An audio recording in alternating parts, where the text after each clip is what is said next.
서울시장 선거는 이런 국면으로 가고 있는 예. 거고 부산시장, 대구시장 선거 얘기 많이 하는데 실제로 부산에는 민주당이 전재수 후보, 그럼 대구에는 그다음에 김부겸 후보가 굉장히 민주당 후보들 선전하고 있는 상황인데 개인적으로 노영희 변호사님은 누구의 승리를 점치고 계십니까? 저는 부산은 하정 후보가 이길 거라고 봐요. 그 북갑의 네. 재보선 아, 같은 네. 경우에는 그러나 울산은 위험할 수도 있겠다는 생각이 조금 들어요. 울산은 시장 위험할 선거. 수 네, 있다. 울산시장 네. 왜냐하면 김상욱 의원과의 후보와의 시너지가 이제 나는 방향으로 이제 울산 선거가 치러져야지 되는데 요즘에 우리 정청래 대표가 좀 헛발질을 몇 개 하셔가지고 현실적으로는 그 부분에 있어서도 조금 정서가 안 좋아지기도 했고 아하. 이제 그거보다는 결집이 이제 많이 이루어지면서 이 김상욱 후보가 좀 고립무원에 좀 빠져 있다는 얘기가 있어요. 그래서 네. 그러면 김상욱 후보가 사실은 좀 올라가 줘야지 울산시장 선거가 이제 계속 올라가는 건데 그 여론조사 같은 거를 초창기에 나온 거는 계속해서 김상욱 후보 등등이 이제 이기는 것으로 나왔지만 네. 점점 그 범위가 좁혀지고 있기도 하고 또 정서가 부울경의 정서가 이번에 지방선거는 무조건 민주당이 이긴다며 그러면 우리는 좀 이쪽을 좀 찍어줘야지 이제 이런 마음이 점점 더 강해지는 동정론도 거고. 좀 불고 예, 있다. 예, 예. 그래서 네. 현실적으로는 그쪽 결집이 훨씬 더 나중에 셀 것 같아요. 지금보다는. 그러면 이제 추세는 아무래도 점점 더 어려워지지 않을까 생각이 들고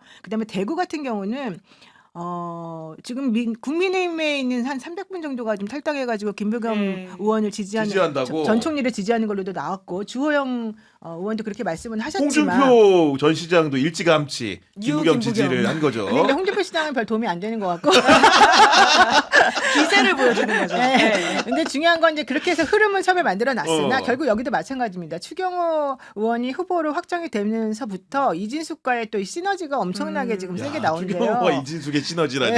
아무튼 사실 네. 둘 다 윤호경 세력의 중추로서 우리들의 자존심이다라고 하는 얘기를 지금 자기네들끼리 하고 있는 것으로 보이고 김부겸 후보도 당연히 이제 그렇게 갈 거라고 예상은 했습니다만 생각보다 이게 단단하게 그쪽으로 점점 빠르게 결집되는 걸 보고 좀 불안해하는 요소도 좀 있고요. 그래서 저는 좀 기대하는 게 박빙의 승부가 될 것이다. 그다음에 그럼에도 불구하고 샤이 진보가 있을 것이다. 샤이 진보가 네. 영남에는 존재한다. 왜냐하면 지금 흥미로운 주장입니다. 대구나 네. 부울경에서는 사실은 샤이 보수가 있을 것이다라는 얘기를 많이 했는데 그 대구나 부울경 쪽은 사실은 샤이 보수는 필요 없어요. 지금 같은 경우에 오히려 그냥 솔직하게 내가 얘기할게 이러면서 말하는 사람들이 있는데 그런 와중에 그래도 우리가 이번에 민주당 한번 찍어줘야 되는 거 아이가 이런 얘기를 하는 사람들이 점점 줄어들고 있거든요. 목소리도. 그래서 저는 오히려 그 사이 속에는 샤이 진보가 숨어 있다. 야, 샤이 진보라는 표현은 저도 이제 처음 접하는 표현이어서 굉장히 이렇게 흥미롭게 들리는데 우리 김은지 기자가 보기에는 영남권 선거 좀 어떤 방향으로 흐를 것 같습니까? 그러니까 지금 가장 주목되는 곳은 대구에서 김부겸 전 총리가 당선된다면 사실은 그 이후에 여러 가지 정계 개편 이슈와도 연결되어 있기 때문에 가장 주목되는 인물이라고 할 수 있고요. 그와 별도로 아까 이제 하정우 수석 이야기하셨는데 부산 북구 같은 경우에는 이제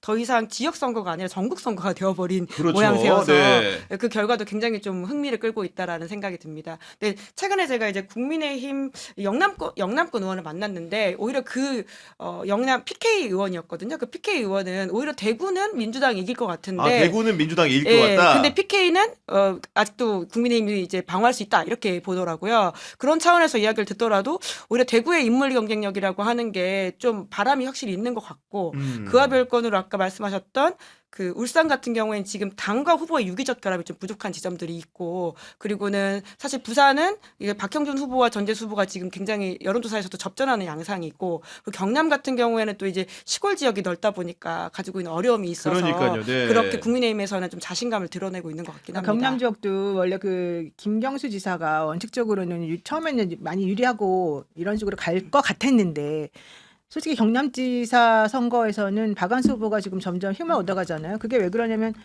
도대체가 우리가 이 사람 뽑아줬더니 드루킹으로 들어가 버리고 도대체 한 게 뭐냐 이런 얘기부터 이제 시작을 했단 말이에요. 근데 그럼에도 불구하고 또 다시 지금 이게 선거가 앞으로 한 3주 정도 남았다는 게 그렇죠. 변수예요. 지금은 이제 그렇다고 하더라도 만약에 이런 식으로 지금 상황이 바뀔 수도 있다라고 하는 불안감이 생겨나게 되면 또 그쪽 지역에서 또 문제 뭉쳐요. 맞아요. 그렇겠죠, 당연히. 그리고 경남지사 선거가 되게 차지하는 의미가 되게 있기 때문에 또 경북하고는 완전히 다르거든요. 거기는 또 이 분위기나 이런 것들이. 그래서 오히려 경남지사 선거는 지금 여론조사가 김경수 지사에게 조금 유리하게 나오는 것들도 이제 좀 보이더라고요. 그래서 저는 거기도 좀 박빙으로 좀 가긴 하는데 좀 봐야 될 것 같다. 이제 이런 생각이고 전재수 후보가 생각보다 이제 이번에 바람을 못 일으키고 오히려 전재수 후보가 다니면서 박형준 후보 홍보해주고 있다. 막 이런 여론 그 기사까지 막 그래요? 나오고 있어요. 전재수 후보가 와가지고 얘기하는 네. 모든 것들이 전부 다 오히려 박형준이 시도했고 박형준 시대에 뭐가 해놓은 것을 보여주는 거다. 이제 이런 얘기들이 지금 예, 뭐 돌고 박형준 있거든요. 캠프 쪽 이야기인 것 같긴 예. 한데 나름 네. 그 지역에서 예. 그런 말이 돌더라고요. 그래서 이제 게다가 또 박형준 시장이 현직 프리미엄을 또 가지고 있기 때문에 네. 그런데 그럼에도 불구하고 전재수 후보가 만만치가 않은 게 이분은 워낙 떨어져 본 경험이 많고 이걸 뒤집는 경험을 많이 베테랑이죠, 해봤기 때문에 선거에서는. 네. 저는 지금 이런 정도의 구도는 오히려 더 좋다. 그렇죠. 예, 네. 왜냐하면 민주당이 지금 오만 방자해지고 있기 때문에 실제적으로 그렇죠. 그 부분에 있어서는 저는 핵심입니다. 오히려 이렇게 그냥 탁 한번 좀 쳐주고 정신 차려라. 니네가 지금 이러고 있을 때가 아니다. 특히 이 민주당 지도부에게 그런 말을 좀 해주고 싶어요. 그러니까 3주 남았을 때 노란불이 켜지는 게 오히려 낫다라는 훨씬 생각이 좋아요. 드는 네, 게 네. 그러니까 지난 대선 때 막판에 어떤 이야기까지 나왔었냐면 이재명 대통령 그 당시 이재명 후보가 득표가 60까지 될 거다 막 이런 식의 이야기들의 장밋빛 전망이 있었거든요. 그때 여론조사가 한 55 정도 나올 때 이러면 실제 득표율은 오히려 보수들이 투표를 포기할 거기 때문에 역대급 뭐 이렇게 득표가 나올 수 있다 이런 식의 이야기가 있었는데 막상 까보니까 49대 41이지 않았습니까? 이재명 후보와 김문수 후보의 차이였었는데 50을 넘지 못한 것에 대한 많은 사람들의 허탈함도 분명히 있었고 근데 그때 막판에 조선일보를 비롯해가지고 수많은 보수들이 내세웠던 게 뭐냐면 이러다가 이재명 득표율 60 간다. 그러면 막강한 절대 권력이 탄생해서 아무것도 견제하지 못한다. 이런 것들을 막판 2주 동안 엄청나게 기사를 써대면서 그러니까 견제 심리들을 올렸거든요. 그러니까 지금이 오히려 그래서 말씀하신 3주 정도의 그렇네요. 오히려 이런 얘기가 네. 나오는 게 그러니까 전열을 재정비하기로서는 정부 여당 입장에서 나을 수도 있다. 이렇게 봐야 될 것들이 있는 것 같고 실제로 영남 선거 쉽지 않다라고 하는 것은 많은 분들이 경험으로 알고 있는 것이고 심지어는 그 지난 우리가 이재명 대통령 같은 경우에도 그 TK 출신이지 않습니까? 그래서 많은 기대를 이번엔 득표를 더 할 것이다라고 했었는데 2022년에서 2025년 3년 사이에 득표가 겨우 한 3%포인트 정도밖에 오르지 않았어요. 네. 그런 것만 보더라도 정말 어려운 선거이긴 하다 이렇게 봐야 되겠죠. 그리고 선거는요, 아까 뭐 바람 구도 뭐 이런 거 얘기하셨는데 저는 사람의 심리가 가장 중요한데 아, 심리가 중요하다. 예, 현실적으로 이 상황을 바라보는 그 사람들의 심리 중에서 보수를 좋아하시는 혹은 보수에 대한 기대가 컸던 분들은 무슨 생각을 가지고 있느냐면 우리 그래 잘못한 거 맞아. 내가 지지했던 이 정당이 정말 기대에 못 미친 것도 맞아. 그러나 너무하잖아. 아, 이렇게까지 하는 건 아니잖아. 너무하잖아. 너무 지금 우리를 몰잖아. 음. 우리를 너무 잡돌이하잖아. 이게 있어요. 그렇구나. 그리고 여기에 이제 자존심이 들어가 있어요. 그래서 뭐 목에 칼이 들어와도 나는 그냥 내가 원래 찍던 사람 찍을게. 내가 그냥 지지하고 싶은 사람 찍을게. 그 내가 안 해주면 누가 해주겠어. 이제 이런 심리가 들어가는 거고 그게 왜 그러냐면 사람의 정치적인 성향이나 이 진영에 대한 논리는요. 합리적인 이성으로 해결이 안 되는 부분이 많아요. 이게 그리고 DNA에 사실은 못 박혀 있다는 얘기가 있어요. 너무나 오래 쌓여 있기 때문에 그렇죠. 예. 그리고 나 혼자만 그렇게 생각하는 게 아니고 주변에 내 주변 사람들이 다 똑같이 그렇게 생각하는 사람들이면 아무리 그게 틀렸다고 생각하더라도 그래도 우리가 지켜야지 이런 마음을 가져요. 근데 그런 그 지켜야 되지 혹은 내지는 우리가 좀 충성해서 몰아줘야지 하는 그 마음은 보수하고 진보적인 성향의 사람도 각각에게 어느 정도 영향을 미치냐 봤을 때 보수한테 훨씬 더 영향을 많이 미쳐요. 진보적인 사람들은 오히려 그런 데서는 좀 더 개방적이고 좀 더 관대하거든요. 좀 더 오픈되어 있고 좀 더 바뀔 가능성이 있어요. 그런데 진보에 비해서 보수는 그렇지 않아요.